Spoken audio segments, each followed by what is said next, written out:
dans ce troisième et dernier numéro de la première saison de Mon Déclic, l'émission qui analyse les points de vue croisés d'experts sur une même thématique afin de vous aider à choisir en toute connaissance de cause votre position et à l'assumer.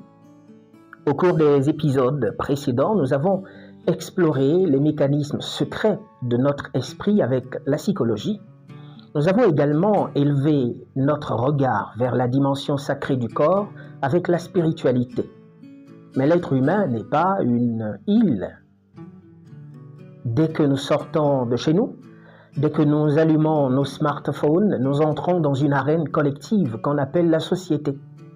Aujourd'hui, nous analysons comment notre environnement, nos cultures et la pression de notre époque influencent nos choix les plus intimes. Bienvenue à tous.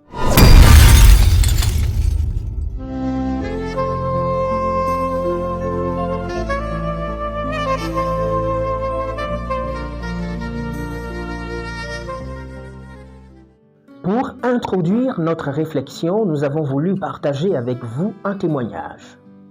Une jeune femme a accepté de partager son histoire avec nous.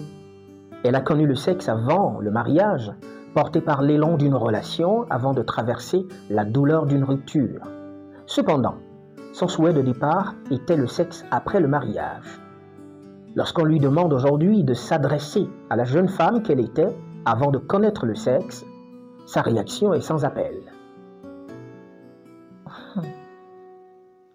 Je lui dirai tout juste que ce n'est pas une date sur le calendrier qui compte. Si elle pense qu'elle est assez mature pour le faire avec responsabilité avant, quitte à elle de le faire. Mais si elle pense qu'elle n'est pas assez responsable, parce que on peut attendre même après le mariage et ne pas toujours être mature, responsable. Ce n'est pas une course à la montre. Que vous soyez en relation libre, c'est-à-dire officieusement en relation, officiellement, c'est-à-dire fiancé et tout, ce n'est pas une course, ce n'est pas un défi. C'est laisser libre cours en fait. Pas besoin de se précipiter. Pas besoin de prendre aussi tout son temps. C'est-à-dire, tu le fais quand tu te sens prêt en fait. Ce témoignage met en lumière une réalité brute. Beaucoup de jeunes cèdent parce qu'ils pensent que c'est le seul moyen de stabiliser un couple ou de retenir l'autre face à la concurrence sociale. La question est la suivante. Comment notre société moderne a-t-elle réussi à transformer un acte d'alliance en une simple monnaie d'échange relationnelle? Oui, je crois que le passage de l'étape où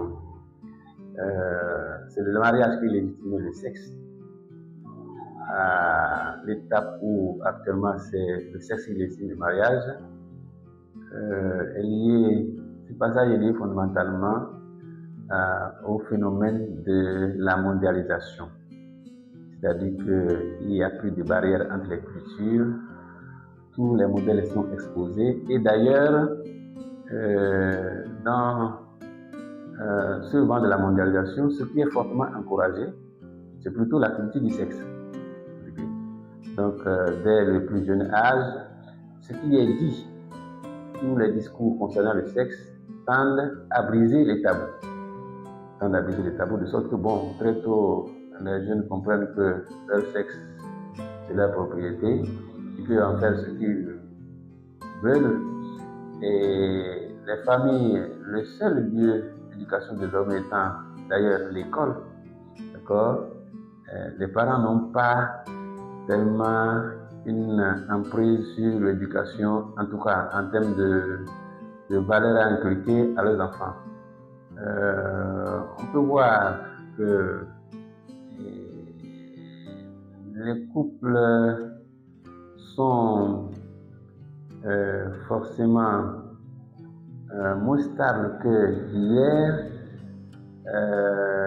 parce que hier le mariage était bien organisé. Il n'y avait pas beaucoup de possibilités pour le jeune garçon, la jeune fille d'aller de gauche à droite avant de rejoindre son conjoint ou sa conjointe. Et au sein des religions, l'effort n'est pas forcément à la pratique des enseignements qu'on reçoit. Une chose est de recevoir l'enseignement, l'autre chose est d'être capable de la rendre, de la mettre en pratique au quotidien dans sa vie.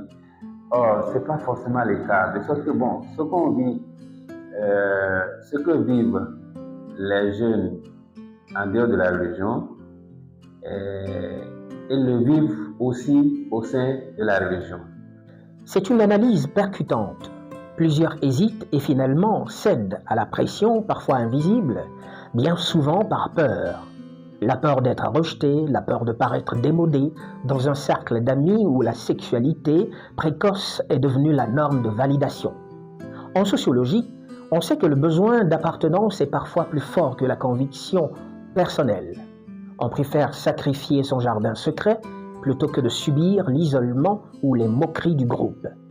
Face à cette dictature de la normalité, véhiculée par les pairs et amplifiée par les réseaux sociaux, il est difficile de construire sociologiquement une résistance sans se marginaliser.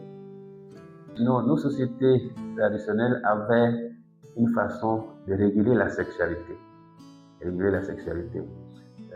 Par exemple, dans la petite enfance, on pouvait dire à la jeune fille, à la petite fille ou au jeune garçon, ok, telle est ta femme, tel est ton mari. Et puis, il y avait une connexion au niveau psychologique déjà entre les deux. Donc, du coup, ça les aidait à se contrôler. Parce que sans se connaître parfois, ils faisaient l'effort de ne pas trahir psychologiquement parlant. Et le mariage aussi faisait un peu plus, à un âge un peu plus jeune quand même qu'aujourd'hui. Aujourd'hui, pour les besoins d'instruction où les enfants mettent plus de temps à l'école et ils ont plus du mal à gérer leur sexualité, enfin à se retenir, à aller au sexe avant le mariage, parce que le contact avec le sexe opposé est permanent. Il faut mettre plus de temps. Si vous devez avoir une maîtrise, c'est peut-être 25 ans d'études, vous arrivez. Or, avant, à partir de 14 ans, la jeune fille était plus ou moins prête pour aller au mariage. Le jeune à 17, 18, bon, pouvait se marier et aller au champ, c'est pas un souci. Maintenant, il faut attendre plus longtemps, ce qui n'est pas évident. Parce que, la question du sexe, c'est d'abord un besoin physiologique. Et le pic hormonal, je crois que c'est de 15 à 30 ans. Or, dans ces âges-là, les gens sont encore à l'école.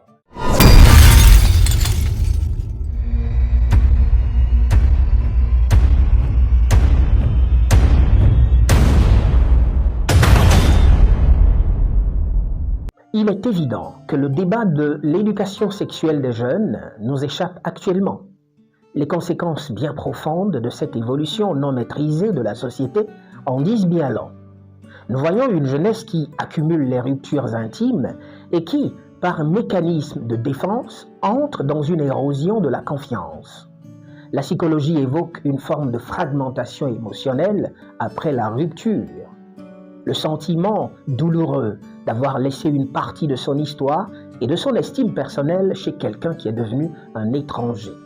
Ce n'est plus seulement un drame individuel, c'est un phénomène générationnel, puisqu'il s'agit là de revers émanant d'une certaine forme d'éducation que cette jeunesse a reçue.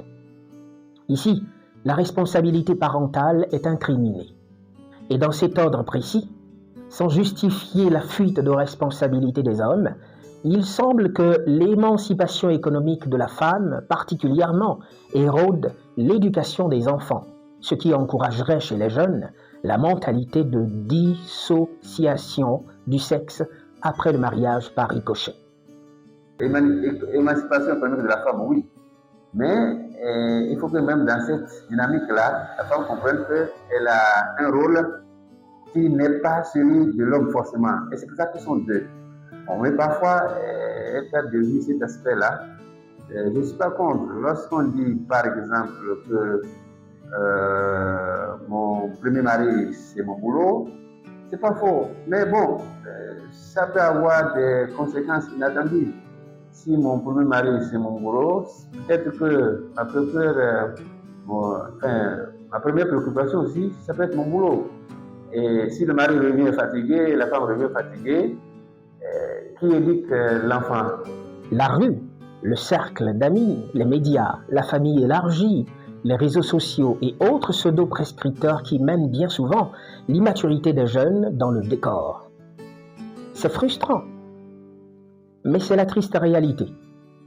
Selon les traditions de la société africaine, c'est la femme qui éduque. Et la modernité n'a encore rien pu changer à cette normalité qu'elle approuve et renforce d'ailleurs. Donc, oui à l'autonomisation économique de la femme, oui à la responsabilité parentale conjointe. Car le rapport du jeune avec le sexe est avant tout tributaire de l'éducation qui a forgé et modelé sa personnalité et ses valeurs. Qu'on ne se trompe pas, le mariage n'est ni un contrat d'intérêt entre l'homme et la femme, ni un moment de plaisir. Si le sexe est savoureux quand on est inconscient, le mariage est douloureux quand on est conscient. C'est un engagement pour faire face à des responsabilités ensemble et pour vivre avec des attentes irréalistes et souvent non déclarées. Étant venu des familles différentes, forcément avec des éducations aussi différentes, telle que la femme concevait le mari dans son cadre familial, ce n'est pas de la même façon que dans le cadre familial du garçon, il lui concevait une bonne femme. Donc tout ça, ça se nivelle quand on se met ensemble. Mais il faut qu'on soit préparé à accepter que l'autre soit différent de ce que je pensais. Ça ne fait pas partie du contrat, c'est un contrat implicite. Voilà, comment j'appelle ça, c'est un contrat implicite. Donc dès qu'on découvre comme ça, si on le sait d'avance, la façon de réagir est autre. Et si on ne le sait pas, on prend ça pour un manquement, bon, toutes sortes de défauts, et puis on réagit de façon violente. Et on n'est plus prêt à écouter l'autre. Si un homme doit faire toujours plaisir à sa femme, il n'existe plus. De la même façon, quand la femme doit mesurer ses actes, ses décisions et ses propos pour le grand bonheur de monsieur, elle n'existe non plus. Lui et elle finiront par perdre de leur identité et de leur saveur. Mais un jour, quelqu'un voudra forcément s'exprimer. Et c'est à ce moment précis qu'on s'exclame faussement « Ce n'est pas l'homme ou la femme que j'ai connu. Il ou elle a changé. » Voilà, entre autres, ce que le sexe tend à masquer. Bon, les délais de grâce aussi. Bon, délai de grâce, c'est-à-dire qu'on veut se marier il y a un mois, je suis homme, je donne l'impression que je peux tolérer ça, alors que je ne le peux pas. Après un an, je reviens à moi-même et la femme ne comprend plus. Et pourtant, il vous donne l'impression qu'il écoute, il est prêt à tout. Bon. Donc, les vies de couple, comme ça se raconte dans les films, ça n'existe pas. C'est bon pour les films, c'est pour ce qui sert. Et après, il y a la réalité qui est là. Pour voir clair dans sa réalité à soi, il faut pouvoir se départir de l'influence sexuelle. Il faut pouvoir dissocier les rondeurs et autres artifices extérieurs du caractère et de l'identité. D'où la nécessité d'une éducation au sexe et à la vie conjugale depuis la maison. Je crois qu'il appartient peut-être à nous, parents, d'adopter une démarche d'éducation qui rende nos enfants capables de s'abstenir malgré les influences. Mais reconnaissons que leur environnement n'est pas favorable à ça. C'est de ça qu'il s'agit. Et que c'est nous qui devons les aider en étant cohérents avec eux dans nos attitudes nous-mêmes pour le permettre. Parce que l'enfant, c'est le modèle, ce n'est pas le discours. D'accord, 10 leçons de morale n'ont jamais changé un enfant, mais un comportement cohérent a un impact durable et réel dans la vie des enfants.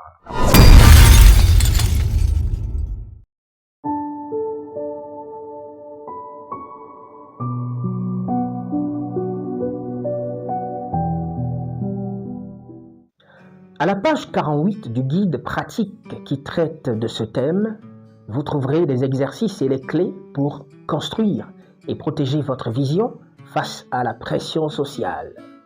Bien mieux, un chapitre entier axé sur l'exécution de votre choix vous aide à transformer votre prise de conscience en une stratégie concrète et mesurable. Pour acheter la version numérique du livre, cliquez sur le lien dans la description. On retient de cet échange que la société propose un courant. Mais le jeune a le droit et le pouvoir de nager à contre-courant pour protéger ses valeurs.